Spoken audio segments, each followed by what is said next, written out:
So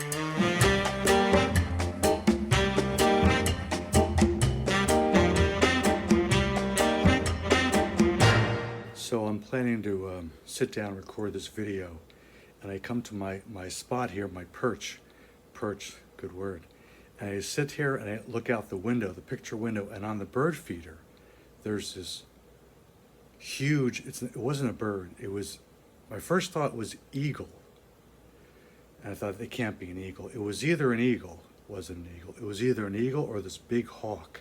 So I slip away to get my camera and my iPad, and I tiptoed and I came back and he was gone. But it was like, whoa.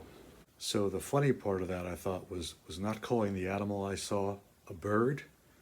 It's like not calling spaghetti pasta, but that's another story. I really wish I'd gotten a picture of it. Sometimes that happens. So what we're going to do here, a little behind the scenes. Last week when I told the fence story, there was a second story I had with it, but the fence story just got too long, so I decided we did the fence story and a riddle. I don't have another, it's sort of it's not even a story, it's just a word about the weather. So we'll do a word about the weather, and then we'll pick up with the story that I had last week on the sunrise shoot. Last Friday, I hear the boo-boo. Last Friday, the remnants of hurricane were moving up the coast, and they were supposed to hit us this weekend. So I checked the forecast in the paper, and this is what it said: rain for the next 3 or 4 days. And the concern is, when can I cut the lawn? The last time I cut the lawn was a week ago Sunday, and I usually cut it every 6-7 days, depending on if we get rain or not. So last Friday I went out to check the grass, and it was one of those, it was just starting to grow tall, but 3-4 days of rain. Do I cut it Friday? Do I let it wait? When I see something like 3-4 days of rain, what I've learned means there may be rain. Okay, there's probably going to be some rain sometime during that day. It doesn't mean it's going to rain that day every day for 3-4 straight days. So on Saturday, it pretty much rains all day. It didn't pour. It wasn't like a downpour, but it was a steady rain all day. We didn't have the bad wind that they had down in Florida, but I did have a chilly Saturday night for dinner. On Sunday, it was sort of the same thing. It rained pretty much all day. Monday, same, for 3 straight days, it pretty much rained all day. Again, no torrential downpours, but it's just a steady rain. I'm concerned about the grass. Tuesday, finally, I go out to check the lawn, and on Tuesday around 10 o'clock in the morning, the lawn needs to be cut, and I feel the grass to see how wet it is. If it's too wet, I'm not going to cut it. And it wasn't wet, it was more damp. But Tuesday it was cold. Tuesday it was cold and windy. And I'm thinking, we can let it go a day or so. And so I wound up not cutting the rain on Tuesday. Today, Wednesday, this is what it looked like this morning.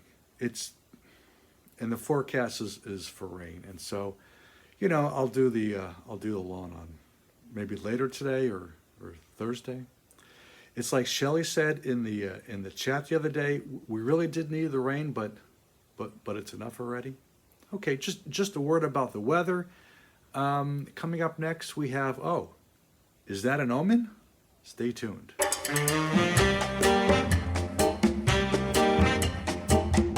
So last Tuesday, I go out early in the morning, sunrise, look up at the sky, it looks promising. I come inside and I'm waiting.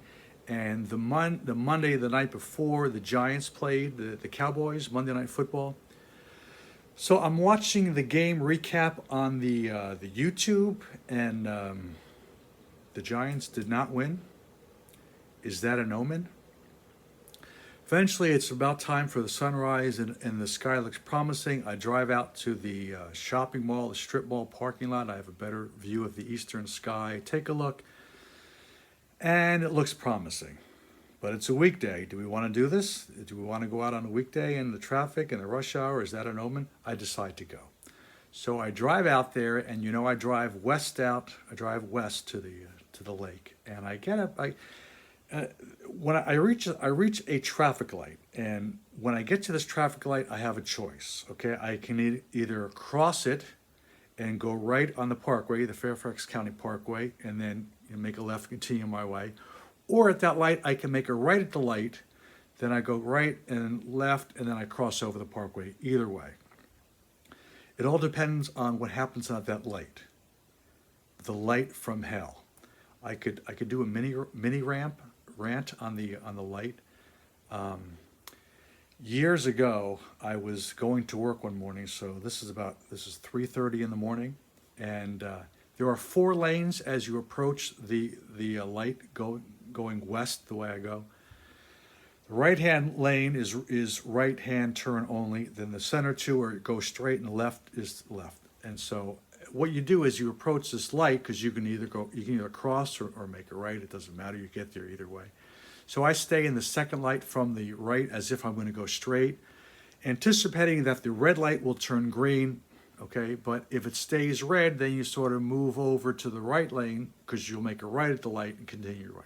So one morning going to work, I did that. I was in the third lane, over the second from the right, as if I'm going to go straight, but the light stays red. I get in the right-hand lane, and I probably did a rolling stop.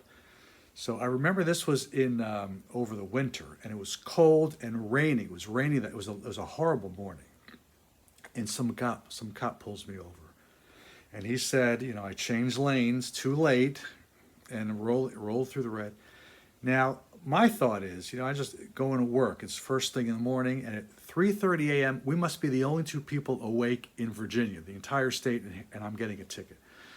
Light from hell. This is the only light that I can recall it being where I've sat there and nobody moves. Nobody moves. The north-south traffic, the east-west, and all the dedicated right turn only. No, because you can see as you're sitting there, you can see the color of the. Nobody. There are times that nobody moves. Pack a lunch, because you're not going anywhere. So as I approached this light last Tuesday, if it's green, I go. I cross it, because that's you've won. You've beat the light. If it's red, I make a right and continue on my way. So I get there, and the light is green. Is that an omen? Cross the light, and then I'm going to make a right on the Fairfax County Parkway. I'm on the parkway for about a mile, not even, and then I'll make a left, continue on my way. As I approach the parkway, I look to my left. 'Cause there's a light there, red light, and I look to the left, and there are very few cars there. So is that an omen? So I make a right, get in, and as I'm getting into the left hand of the 2 lanes going north, all of a sudden it's like we're at a complete stop. I had to almost slam on the brakes. It's just traffic. There's nothing but a line of cars, and rush hour traffic early is bad, but at least it moves. At least we were just sitting there, and I thought, well, what's going on? And so I look up about, I don't know, quarter of a mile, and I see the flashing lights. Was my toothbrush charger need to be charged? And so it's an accident. Okay, so in fact, just then a car came up alongside me, passes to get to the accident. And so the accident was in the left-hand lane. There's this truck, and then the right-hand lane was open, and then the right-hand shoulder was this car, which was demolished. So now we're 2 lanes inching up to get to the accident, to squeeze into the right lane to get by. Accident. Is that an omen? So it takes a while. It takes a while, but we eventually, get up and pass this horrible accident. So now I'm going to make a left off. I'm at a light, sitting to make a left off of the parkway to continue on my journey. As I'm waiting on this red light, I'm thinking, do I want to go? Should I cut my losses and just go home? I don't know. It just doesn't feel right. And as I'm looking north, waiting to make this left, I look off to the east, and the sky. The sky looks pretty promising. So I say, let's go. So I make the left, continue on the journey, and as I'm entering the park further on, remember the light, the last time I was making a light on a weekday, it took 2 minutes. 3 cars to get in, 3 cars to make that left. Now, as I was approaching that light, there was a lot of traffic, so it's really all just timing. It all depends when you hit it. So, because it was a weekday, I had left a little early to give myself more time, and so I actually got to the park on time, given the delay at the accident, the traffic on the parkway. So I get to the park. Long story longer, the clouds actually look promising. Roll clouds here. And as we've learned, sometimes the clouds align and you get a great sunrise, and sometimes the clouds align and you don't get a great sunrise for whatever reason. The clouds looked actually pretty good, but the sunrise itself was a big. Now we have to go back a little bit. When the last there's some people I see as I shoot there, because there are other photographers who shoot the sunrise. One guy is Gil, great guy.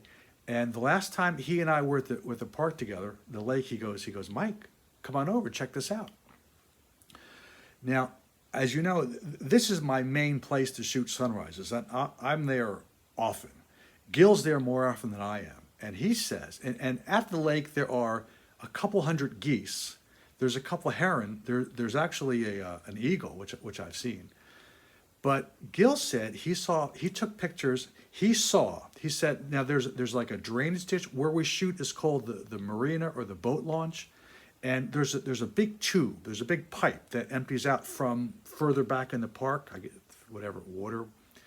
He said he saw raccoons in this pipe, and for the first time, and he photographed them, and he was showing me pictures on his camera of these raccoons. I had never seen raccoons. He had never seen raccoons, but that day he'd gone, he had pictures of the raccoons. So that day, is that an omen? That day, the sunrise was a clunker, but I did get a picture of this.